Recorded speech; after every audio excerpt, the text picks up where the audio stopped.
Out of the massive amount of PC/Mac budget soundbars available, I bought 3 of the most popular ones on Amazon to see which one's the best. While the speakers of the M1 MacBook Air are very nice, it does lack a bit of bass, and I often use it in clamshell mode, so then the speakers get completely nuked. Now, with this budget of around $30 to $50, you can get some great value, but also some very disappointing features or even errors. Bluetooth disconnected.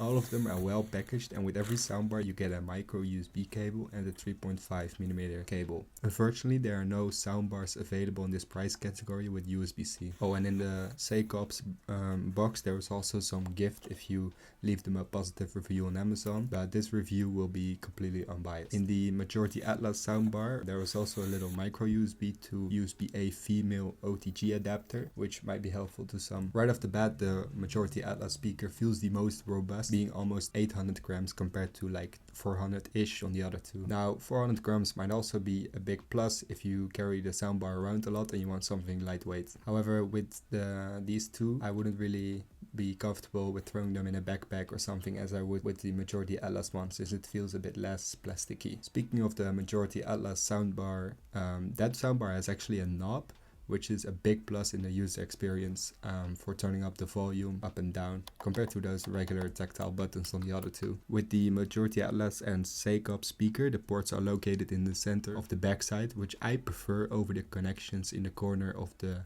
backside, like on the Creative Stage soundbar. The buttons in the Creative Stage soundbar are also located on the side, which I personally do not prefer. Details like these I'm not really a fan of, combined with the fact that the Creative Stage soundbar is quite a fingerprint magnet. It also has some very bright LED lights on the side, which are quite big, because at least with the other two I found a little hack that if you use a webcam cover you can actually hide them. That way you can toggle if you want to have the light visible to you or not, which I think it's a very big life hack. Oh, and also worth pointing out is that the Creative Stage soundbar is the only one without a micro SD card slot. A big plus in my opinion for the Seikop soundbar is the ability to place it straight up, which allows for a different and more space efficient look and maybe even a different sound, but as far as I could tell that wasn't really a big difference. Do watch out if you place it like this, because it's less stable this way. So if one or more cables behind it move, well, it might yeet the speaker off of its position. Now let's do a quick sound comparison between the 3 of these. I tested this with a Boya shotgun mic about a feet or 30 centimeters away, so do keep that in mind, that that impacts how you hear it through your own sound system. First, let's do the wired mode with a 3.5mm cable to a laptop.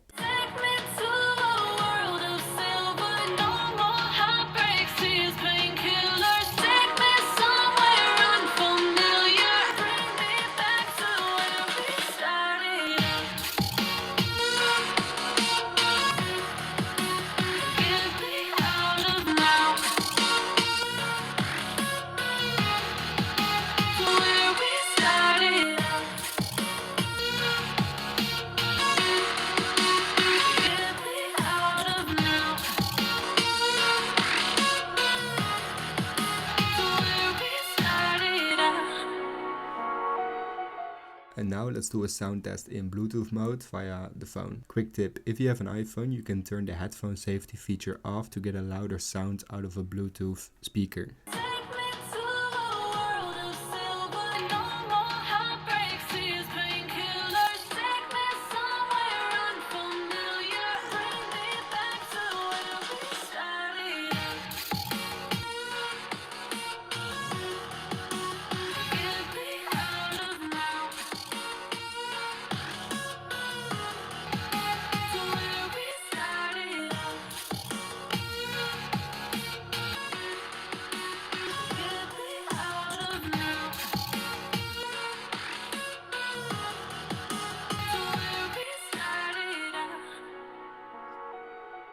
All of them sound fine for the average user wanting to have a better speaker than their built-in speakers on the laptop, or like to have a Bluetooth speaker. The majority soundbar though is the one that had the most balanced sound in my opinion. The bass is not too dominant and it was able to get quite loud without noticeable distortion. Not too far behind is the Seikop speaker, which for its lightweight packs quite a good punch. However, when playing at max or even high volume, the sound did get quite distorted. Then the Creative Stage soundbar just lacked bass in my opinion, and it sounded the worst. Especially since it's quite heavy and the amount of marketing they do for the speaker, yeah, it doesn't quite match the performance in my opinion. Now, battery life with all of these is pretty good, with the Seikop speaker promising around 16 hours, which in real life I experienced like 10 or 12 depending on the volume, which is still very good. The other two get around 7 hours of battery life. I saw the Creative Stage soundbar used to suck with battery life and like with auto turn off, but the advantage of this speaker is like it gets firmware updates. So right now it's on par with the other soundbars pretty much. By the way, those firmware updates, they couldn't be more user unfriendly. It's a lot of steps, and for the average user I don't think it's really feasible. Switching modes is quite doable on all of these. The LEDs do help, and the majority and the Creative Stage Air speaker, they announced the mode. Memory card. I wish there was a way of toggling that on or off, but nonetheless it's quite good. The USB mode on these speakers only works with MP3 files and it plays in randomized control with playback and volume control. The same applies to the micro SD card, which for the Seikop speaker you need very long fingernails to get that thing out. All three go into Bluetooth mode when unplugged. I have one song on this SD card, and when I unplug it, I know I should eject it, but for the demonstration, I'm gonna put it in this soundbar. In there. Memory card. Oh shit! I'm not allowed to play that song, but that's not the song. That's like a song I had previously on the SD card. That's so weird. The Seikop soundbar has a microphone actually that allows you to take calls via the soundbar. This is the microphone quality coming from the Seikop soundbar via Bluetooth. As you can hear, it's almost not usual. You might encounter some hiss sounds or distortion by any of these speakers, at least I had. Restarting it or plugging it in to power can solve that, but in my experience it's quite a random, both for it to happen and for it to get solved. With the Creative soundbar I can say that plugging in the exact same power that is rated on the user manual solves any hissing, so that could very well apply to the rest. In Bluetooth mode, the hissing on any of these soundbars, it's quite uncommon. That doesn't really happen. So where does that leave us?